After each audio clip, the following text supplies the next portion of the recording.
সুন্দরবন। এই সুন্দরবন প্রায় 10,000 বর্গ কিলোমিটার জুড়ে বিস্তৃত। আজকে আমরা এই সুন্দরবনে চলে আসছি সুন্দরবনের মধু সংগ্রহ করার জন্য।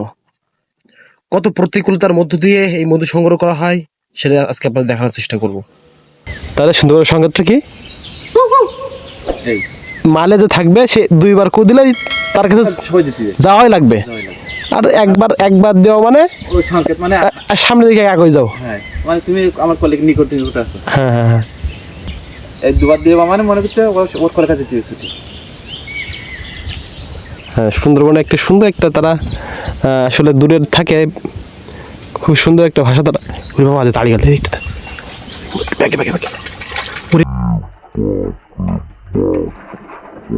এই সুন্দরবনে প্রতিটি পদে পদে জেলে এবং মওয়ালদের বিপদের আশঙ্কা থাকে। এই তো কিছুদিন আগে বাচ্চু কাজী নামে একজন মওয়ালকে বাঘে আক্রমণ করে তার দেহকে ছিন্ন বিচ্ছিন্ন করে ফেলে। পাওয়া গেছে ওই তো, আলহামদুলিল্লাহ আরেকটা চাক পাইছি আমরা। এখন আবার যাবো সামনে। এই কানায় নীলকি নিকট না হয়তো তো বয়সে আমার এখানে সংকেত দিল, তা আমার তো ঠিক ছিল না। এই সবুজ, কি তোমার ভয়টা লাগে না নাকি? একা একা জঙ্গলের মালের উপর দিয়ে হাঁটতে যাবে, কই যেতে হবে? এই যাবো। ও আচ্ছা আচ্ছা, কাটবে তা বালতি নিয়ে যাবি না? ওই রাস কি দিন আমরা না সবই নেবো সত্যি না ওই এটা বলতে হয় না তালি নিয়ে যাবো। ওই তালি নেবো। আচ্ছা ঠিক আছে, এটা টাকা দেবো না? ওই যাও না যেটা যাবো যাবো, তো একটু করে হবে ওটাও লাগে তো নাও তাহলে চলো। আইসা ওই কাজ করো। চলো।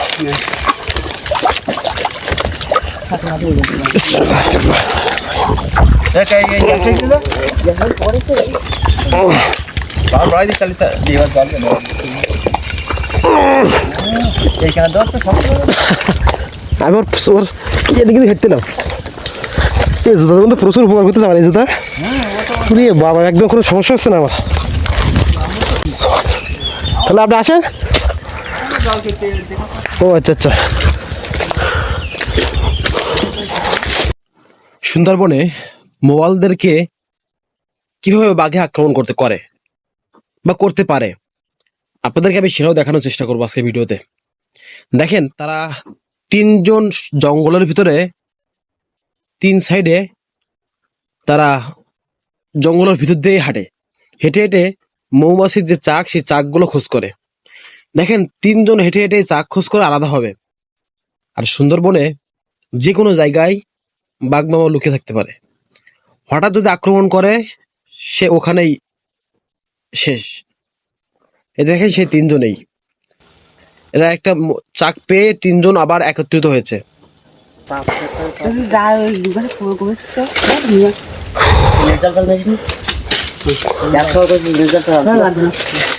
ওরে বাবা, কামড় দেবে না। চাকটা আগে দেখে আসি, তারপরে ইনশাল্লাহ হবে।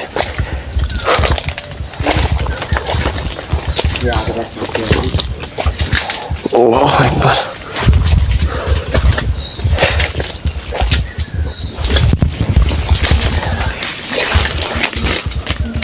ওই যাই না,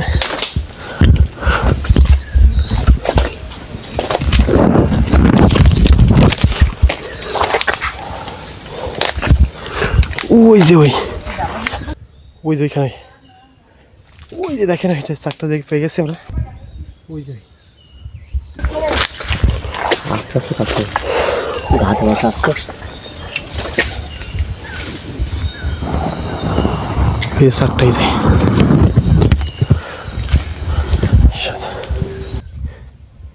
চাকটা পেয়ে গেছি আমরা অলরেডি। এখন একটু পরে চাকটি কাটা হবে। হ্যাঁ গাইস, আসসালামু আলাইকুম, welcome to another new blog. আজকে আমরা সুন্দরবনে অলরেডি চলে আসছি। সুন্দরবনে আসছি সুন্দরবনের মধু সংগ্রহ করার জন্য। আর এই মধু কিন্তু ইনশাল্লাহ যারা নিতে যাবেন সুন্দরবনের অরিজিনাল মধু, তাদেরকে আমরা প্রোভাইড করতে পারবো সুন্দরবনের অরিজিনাল মধু। লাগলে অবশ্যই নিতে পারেন। আমাদের হোয়াটসঅ্যাপে দেওয়া নাম্বার কল করে অথবা মেসেজ করে নিতে পারেন। ইনশাল্লাহ আমরা আপনাদের সুন্দরবনের অরিজিনাল মধুটাই দেওয়ার চেষ্টা করব। সো দেখতে থাকুন। আমাদের দ্বিতীয় চাকটি কাটার জন্য আবারও কারোটি জ্বালানো হচ্ছে। হ্যাঁ, ডাকাইত। ও মাই গড, তাহলে ওরা কি ডাকাতি সংবাদ জানো নয়? এই সুন্দরবনের জীবনের সব থেকে ভয়ঙ্কর একটা জিনিস হচ্ছে ডাকাইত। বাইরে আমরা জঙ্গলের ভিতরে আছি, বাইরের একটা জেলে যাওয়ার সময় আমাদের সতর্ক করে বললো যে ওই সাইডে কিন্তু ডাকাত আসছে, তোমরা একটু সাবধানে থেকো। আসলে এই ডাকাত নির্মূল করেছিল বাংলাদেশ সরকার, কিন্তু আবারও নতুন করে সুন্দরবনে ডাকাত চলে আসছে। এতে কিন্তু অনেক বিড়ম্বনার শিকার হচ্ছে, অনেক জেলেরা মারধরের শিকার হচ্ছে, আর্থিকভাবে অনেক ক্ষতি হচ্ছে। আমি এখন এই ভিডিওর মাধ্যম দিয়ে অনেক জানানোর চেষ্টা করবো যে খুব দ্রুত একটা পদক্ষেপ নেওয়ার জন্য।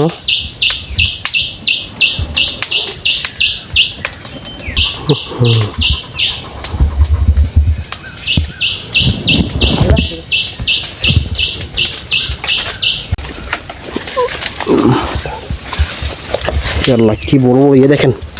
আচ্ছা, এটা কি শুলো বাদের কোনো নাম আছে, অন্য কোনো নাম? গাছের শুলো না ওরে বাবা, গাছের শিকড়। বাপরে বাপ, কি অবস্থা।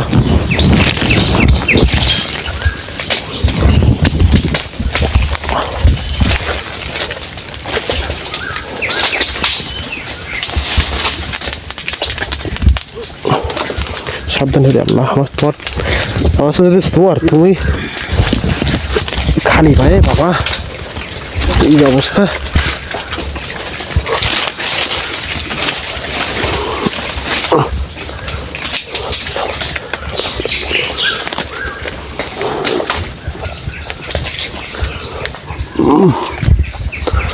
ওই যে চাকটা হয়েছে। এই দেখেন, তারা তিনজন মধু কাটাতে ব্যস্ত, আর পিছনে একদম তো গহীন জঙ্গলে আমরা আছি। এখানে দেখার বা প্রোটেক্টের মতন কিছুই নাই। হঠাৎ করে পিছন থেকে যদি হিংস্র কোনো প্রাণী আমাদেরকে আক্রমণ করে বসে, তাহলে আসলে আমাদের কিছুই করার নেই।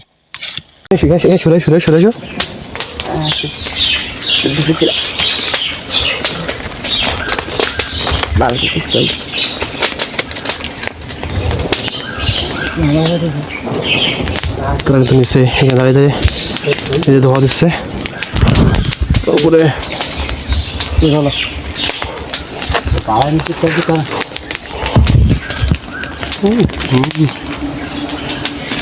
বাবা রে বাবা, কি অবস্থা। সুন্দরবনের মধু কাটা হচ্ছে এখন বর্তমান। যদি আপনারা কেউ সুন্দরবনের সুন্দর মধুর অরিজিনাল মধুর স্বাদ নিতে চান, তাহলে অবশ্যই নক করতে পারেন। কি হচ্ছে? ও আচ্ছা আচ্ছা,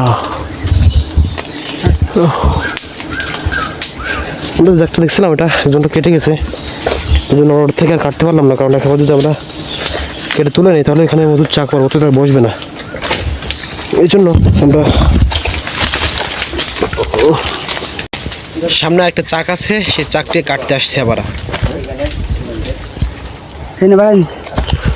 ওই যে ওইখানে একটা চাক আছে, একসাথে দুইটা চাক পেয়েছি।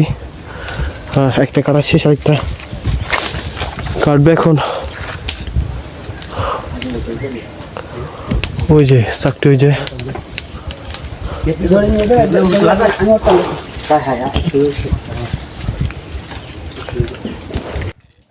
দেখেন, এই মধুর চাকটা একদম হেতাল বনের ভিতরে। আর বাঘমামার থাকার সব থেকে উপযুক্ত জায়গা হচ্ছে হেতাল বন। এজন্যই বলে যে মধু কাটতে আসা আর বাঘমামাকে খুঁজতে আসা একই কথা। কিছুদিন আগেও যে মোয়াল বাঘের আক্রমণে মারা যায়, তখন সেও এরকম মধু কাটতে এসে হঠাৎ করে বাঘের মুখে পড়ে, আর সেখানেই সে মারা যায়। তার সাথে আরও যে 5 জন ছিল, তারা কোনো মতে কষ্ট করে তাদের বাঘের কাছ থেকে তার দেহটাকে আপাতত নিয়ে আসতে সক্ষম হয়।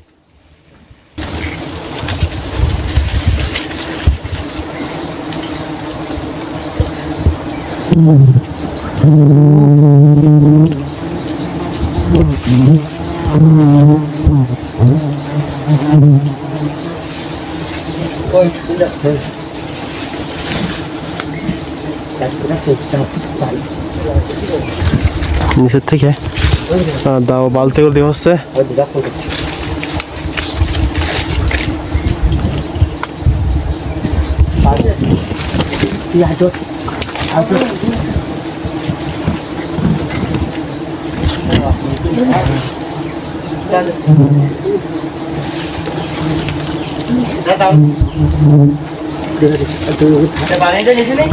না তুই নেই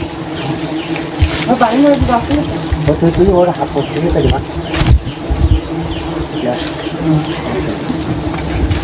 কথা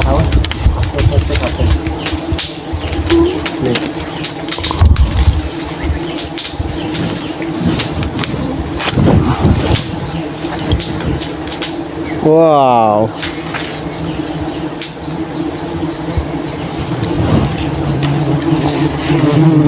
মধ্যে কি সুন্দর বাইবে করতে যাক ভাবে।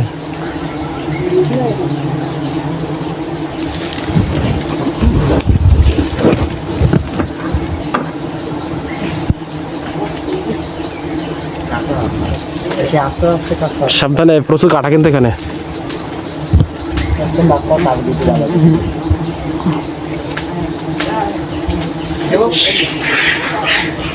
ওই যে ছেলে শুরু গেছে বাংলাদেশে। ওর নেমে আসো।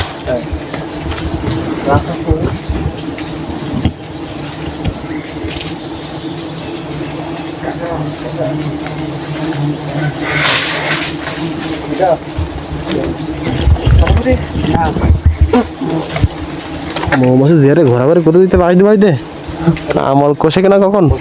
ওই ওই কাট ওই কাট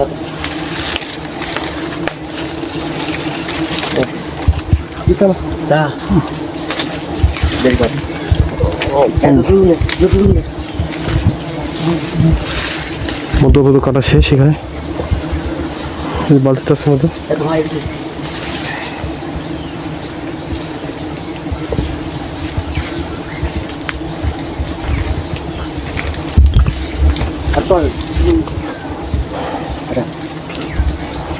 এই যে মধু, বেশ ভালো পরিমাণে মধু হয়েছে আমাদের। তাহলে এক জায়গা থেকে 2টা 4টা মধু পাইলাম আমরা।